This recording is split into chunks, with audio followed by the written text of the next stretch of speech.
This interview is sponsored by Carwash Advisory, an M&A advisory firm that focuses exclusively on car washes. For more information, please visit carwashadvisory.com. Welcome back to Wash Talk, the Carwash Podcast. I'm your host, Rich DiPaolo, and joining me today is founder and CEO of Carwash Advisory, Harry Caruso. Harry, great to see you again. Thanks, Rich. It's great to be here. All right, sounds good. Well, Harry, as you know by now, we tend to begin our podcast with what we call the Wash Talk Basic Package question. And to start us off today, our basic package question for you, we go to a lot of trade shows. I'm sure you've seen this great country of ours quite a bit over the years. Do you have a favorite place to visit for business and why? Hey Car Wash fans, before we get started, be sure to hit the like button below and also subscribe to our YouTube channel. We appreciate you supporting our channel. And now, back to our interview with Harry Caruso. I would vote New Orleans, Louisiana, because it's very easy to go there for business and end up not doing any business. That's always a good time. All right. Well, thank you for clarifying that was Louisiana. Yes. Okay. All right. On today's episode, Harry, we want to know, obviously, there's been no shortage of sellers in the car wash market of their locations, of their car wash businesses. So today I wanted to catch up with you. If I am an operator who's kind of on the precipice of selling my car wash, what do I need to know? So that's our topic today. And obviously, first question, what do I need to know if I wanted to sell my car wash in this market? What do you need to know? I think this is going to sound ridiculous, but you need to know if you actually want to sell and if it's going to work for you. And I say that, in one way out of the side of my mouth, but in another way in a very serious light, Rich, because I can't tell you how many times we won't take some sellers. And a lot of times it's due to them having a incorrect concept, and it's all amicable, but there's some sort of disconnect into how much you're selling for, how much you're going to have after.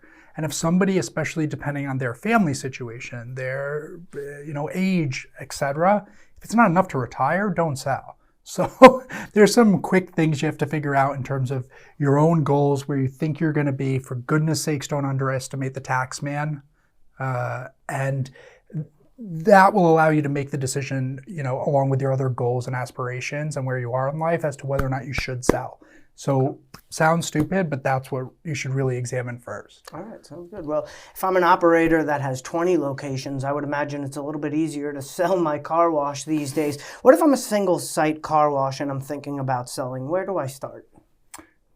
So once you've determined that selling is the correct route for you and you're a single, maybe a two-site operator, if you will, the next is deciding how to sell. And for goodness sakes, this is not supposed to be a plug because, in today's day and age, what you're going to find is, and I'm sure you hear this quite often, is more so than ever, you're going to have the larger companies as well as the mid-sized but fast-growing companies proactively be contacting car wash owners opportunistically in hopes to acquire them, right? So many a times it doesn't make sense to have an intermediary, such as a broker, an M&A advisor, etc. But your next question is to figure out, do you want to use a counterpart or a third-party partner or do it yourself? And depending on whether or not you've been approached, you know how much you want, where you are. What I would say the most important thing is to know what you're getting yourself into would be the next thing. So when evaluating offers, knowing what it actually means, all that sort of fine print and what the implications are would be the next step. Okay. We often hear about multiples and what car washes are. Car wash operators, interested sellers are receiving boatloads of money, right? So have multiples peaked? And if so, should on-the-fence sellers, sell their washes now before multiples go down any further? Or is it better to take a wait-and-see approach? So I think anybody who tries to time this market, and apologies for the pause, but it's a really good question, and it's not an easy one to answer. So first and foremost, I think anybody who tries to time the market is nuts. I think you're crazy. I think that it's the same thing as trying to time the economy, right? Which, if that's the level of speculation you are comfortable with, by all means, but I don't think that the average or median owner feels that way. It's crazy. It's crazy to try to time this market. I mean, for goodness sakes, it was 3 or 4 years ago when people were talking about, oh, the pie in the sky dream would be this sort of convergence to quick serve restaurant multiples in the public eye, right? Well, in many ways, we're above it now in both private and public transactions, if nothing else, temporarily, right? So where do we go from here? And the answer is, yes, it's a fall that's quite long in terms of how far it can go from here. Are multiples coming down? No. Multiples are stagnating for single to mid-size car wash packages, whereas for the larger stuff, they actually aren't at all. And we're talking about the larger, arguably mega merger or big financial sponsor entries. Yeah, and you've talked about it before. How do you feel? If you're ready to sell, then get out, but if you want to tough it out and you love being in the business, then by all means stay in, right? Yeah, especially if you have a son or daughter, or right? Just keep going. Right. Still a good business. Well, actually, that leads into my next question here. This industry in a lot of ways was built on the backs of a lot of family-owned and generational car wash owners. A lot of those times, these families just owned that one single car wash.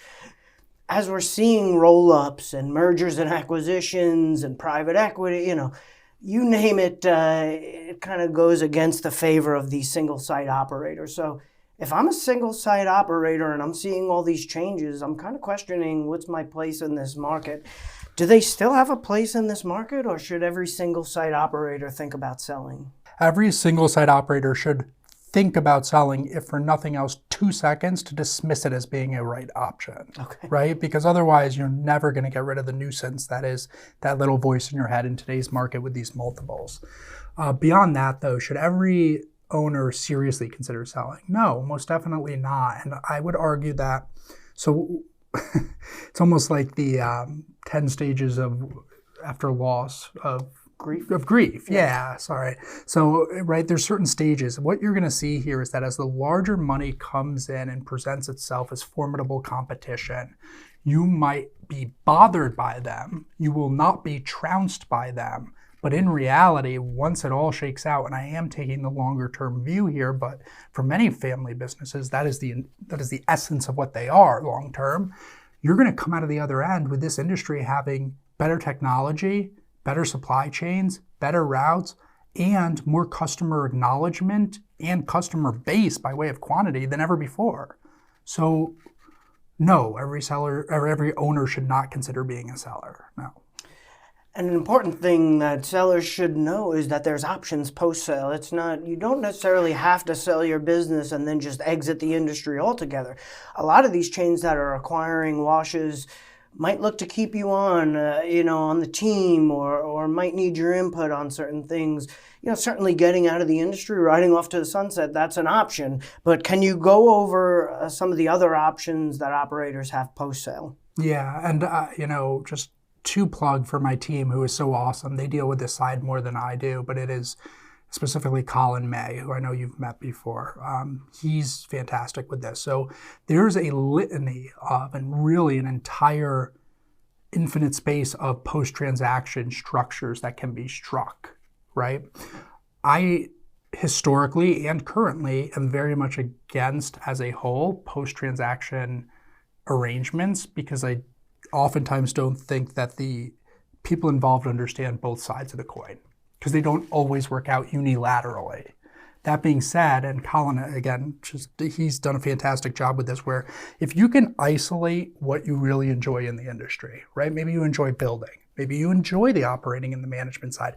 Maybe you enjoy site selection, right? If you can really figure that out, you'd be hard-pressed to not find a group or buyer that would love to keep you on in that capacity. And through heaven forbid, a creative financing structure or transaction structure, you can enable that in really, really cool ways. And we've done it a couple times recently, and it's been cool. It's been incredibly rewarding to talk to these owners who put everything into their washes, who are extremely hesitant and are now working for the acquiring company, and they're loving it. Yeah, one of the chains that come to mind is, Mammoth Holdings obviously keeps a lot of operators post-sale, and there's a boon to be had. They'll buy those washes just for those operators sometimes because they're such great operators, right? So if I've made the decision to sell my wash, how can I prepare my business, my people, my customers for the best, most seamless transition? Truthfully, and I know that this is an answer that you probably don't want to hear, Rich, you can't do much, because here's the thing. You built this business over 10, 20, 50 years. You can't put in certain safeguards or measures in place for a month that are going to change what that person's buying, right? These are people's lives. These are their livelihood. This is a culture. In many cases, it's a landmark of the community, right? So I wouldn't focus on, and so many times people look for this of a fast win. How do I make, maybe get a little bit more value out of it, etc. Nothing happens overnight, and I wouldn't look at it in that regard. I think the most important thing is to take care of your people in the event that you do transact and sell. All right, well, that's a great way to end our podcast episode today. I thank you very much for your time, Harry. Our guest today has been Harry Caruso of Carwash Advisory. To learn more about his company, please visit carwashadvisory.com.